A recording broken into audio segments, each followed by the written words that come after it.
The final week of the regular season is upon us, which means the regular season finale episode of This Week in CA Football presented by Geico. I'm Bobby Broyles along with Rob Washburn. So happy to have you join us. The drama that is CA Football comes to an end this Saturday with so much to be decided. But before we set the stage for what should be a great finish, Rob, where do you begin recapping the storylines from last Saturday? Well, let's start with the games that featured matchups of top 25 teams. Towson went on the road and picked up an impressive 41-10 victory at Elon. Tom Flacco threw for 326 yards and 3 touchdowns as the Towson offense continued to roll, but the story of this game was the Tigers' defense, which limited Elon to just 238 total yards and their lowest point total of the season.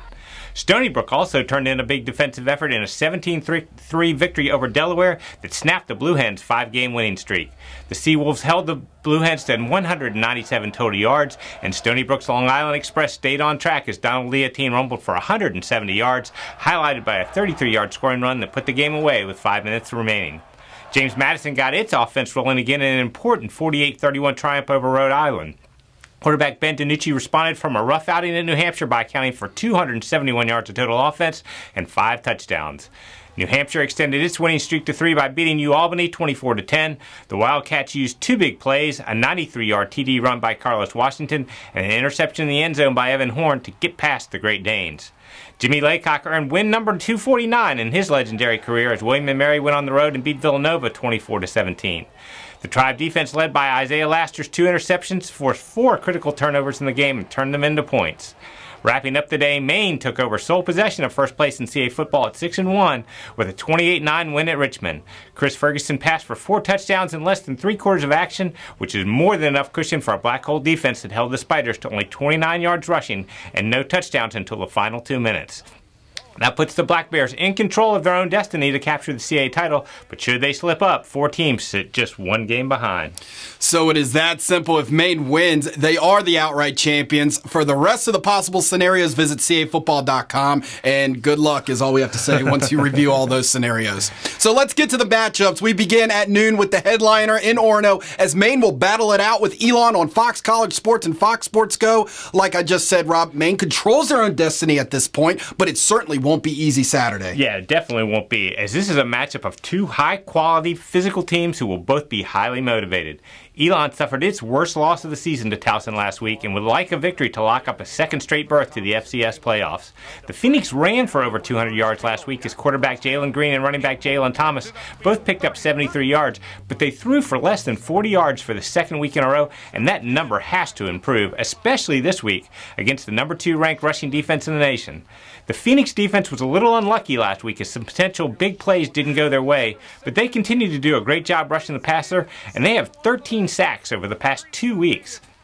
Now, Maine's offense has been rolling over the past 5 weeks as Chris Ferguson has thrown for over 225 yards in each game, but he re-injured his shoulder on a 3rd quarter sack at Richmond, and his status is unclear for Saturday. Now, wide receiver Ernest Edwards has been nearly unstoppable with nearly 300 yards and 5 touchdowns over the past 3 games, and Ramon Jefferson has provided a big play threat for them in the running game. Now, the one constant all year for Maine has been the Black Hole defense, which ranks 3rd in FCS, allowing just 263 yards per game. Maine has the opportunity to capture their first outright CA title since 2013, and there's no question they like to do it on their home field. Also at noon on NBC Sports Philadelphia and SNY, we have the Battle of the Blue as Delaware hosts Villanova. Almost exact same scenarios last year, Rob, with Villanova looking to play spoiler and Delaware still with the chance to share the CA regular season title in this big rivalry. Yeah, there are a bunch of rivalry games around CA football on Saturday, and everyone's familiar with that old cliche that you can just throw the records out, but that's certainly the case in this one. Villanova's held the upper hand in this series in recent years, including last season when they beat Delaware 28-7, and as you said, knocked the Hens out of the playoffs. The Wildcats couldn't overcome 4 turnovers in last week's loss to William & Mary, but the good news is they got 2 of their top offensive weapons back on the field with quarterback Zach Bednarczyk and tight end Ryan Bell, and that duo, along with running back Aaron Forbes, makes them dangerous.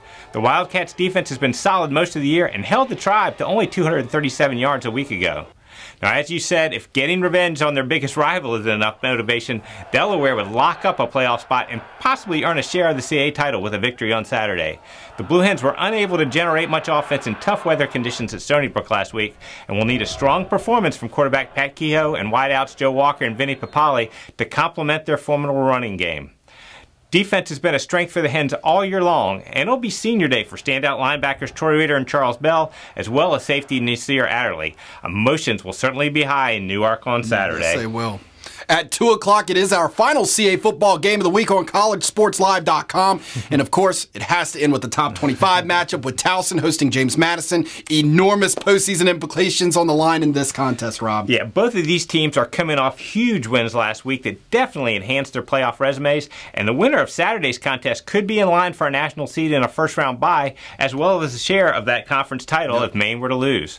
Now, the Dukes got their offense back on track against Rhode Island, picking up 227 yards through the air and another 192 on the ground. Quarterback Ben DiNucci turned in one of his best performances with 5 touchdowns, and Carden Johnson had his best rushing effort in 6 weeks with 73 yards. Now, JMU's defense is ranked among the top 10 nationally, and star cornerback Jimmy Moreland recorded his league best 5th interception last week. However, that group will get a huge test against a Towson offense that's the best in the CAA, averaging 470 yards and 39 points per contest.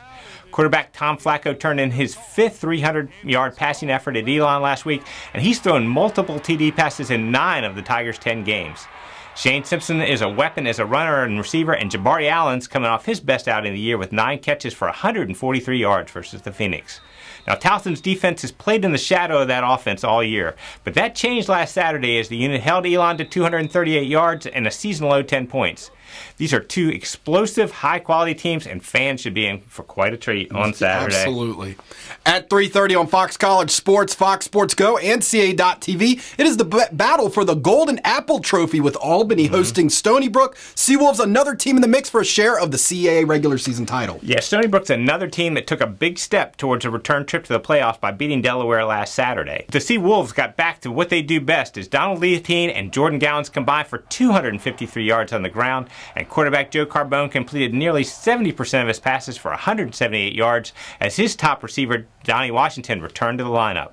Now, Stony Brook's defense has been outstanding over the past 3 games, holding Rhode Island, JMU, and Delaware to less than 250 total yards, and they haven't given up more than 14 points in a game in over a month. Now, UAlbany gave New Hampshire a battle last Saturday, but surrendered a pair of big plays and couldn't cash in on several opportunities. Freshman quarterback Jeff Undercover continues to make strides, and he'll try to get the ball in the hands of a talented receiving corps that has 5 players with at least 20 receptions this season. Now, the Great Danes are finally getting healthy on defense, and they were able to limit New Hampshire to less than 300 yards a week ago. This is another one of those rivalry games that on paper would seem to heavily favor Stony Brook, but you know UAlbany will be hungry to close the year with their first conference win. Absolutely. At 2 on CA.TV and Cox Yearview, Richmond makes a short trip to take on William & Mary for the Capital Cup. Last game for head coach Jimmy Laycock and a chance to finish his career with 250 wins. Yeah, we don't have enough time in this show to talk about the many accomplishments and accolades that Jimmy Laycock has brought to William & Mary in CA football. But it will certainly be an emotional day as he coaches his final game against the tribe's biggest rival with hundreds of former players in the stands. Now, William & Mary's coming off an impressive win at Villanova as their defense forced 4 turnovers, including a pair of interceptions by Isaiah Laster, and came up with some big stops down the stretch. Offensively, the Tribe turned those turnovers into scores as quarterback Ted Hefter passed for 141 yards, and Nate Evans posted his best outing of the season on the ground with 58 yards and a touchdown. Now, Richmond continues to be hindered by injuries, especially offensively, and will be looking to stop a 3-game slide. Sophomore Reed Chenault saw his first significant action at quarterback last week and contributed 224 yards passing and another 32 yards and a touchdown rushing. Wide receiver Jamal Bevels had his best performance of the year against Maine with 7 catches for 85 yards. Now, defensively, the Spiders did a nice job against the Black Bears' rushing attack, but were unable to win many of the 50-50 balls in the secondary, which led to 4 touchdowns through the air. Maurice Jackson and Andrew Clyde have combined for 13 sacks this season, and they'll need to create pressure again this week. We wrap up our previews with a noon kickoff with New Hampshire visiting Rhode Island on CA.TV. The Rams looking to end the season with a winning record while the Wildcats will attempt to cap the season with 4 straight victories. Yeah, this game might not seem to mean much, but that's hardly the case. Rhode Island's looking to clinch a winning season for the first time since 2001, which would provide another stepping stone in the Rams building process. Quarterback Juwan Lawson passed for 255 yards and 3 touchdowns at JMU last Saturday, which was his 4th game with at least 3 scoring tosses. His top target, Aaron Parker, comes into the season finale needing just 65 yards to reach 1,000 for the season. Now, New Hampshire won't be making the playoffs for the first time in 15 years, but the Wildcats have a chance to build momentum for 2019 by closing the year on a 4-game winning streak. Freshman running back Carlos Washington has topped the 100-yard mark twice in the past 3 games, and it will be the final game for one of the CAA's best passing duos in quarterback Trevor Knight and receiver Neil O'Connor. New Hampshire's defense held UAlbany to just 180 yards last week, which was the 3rd time in the past 4 weeks that the Wildcats have kept their opponent under 200 yards. Both of these teams have plenty to play for on Saturday, and it should be a great matchup. Yes, it should.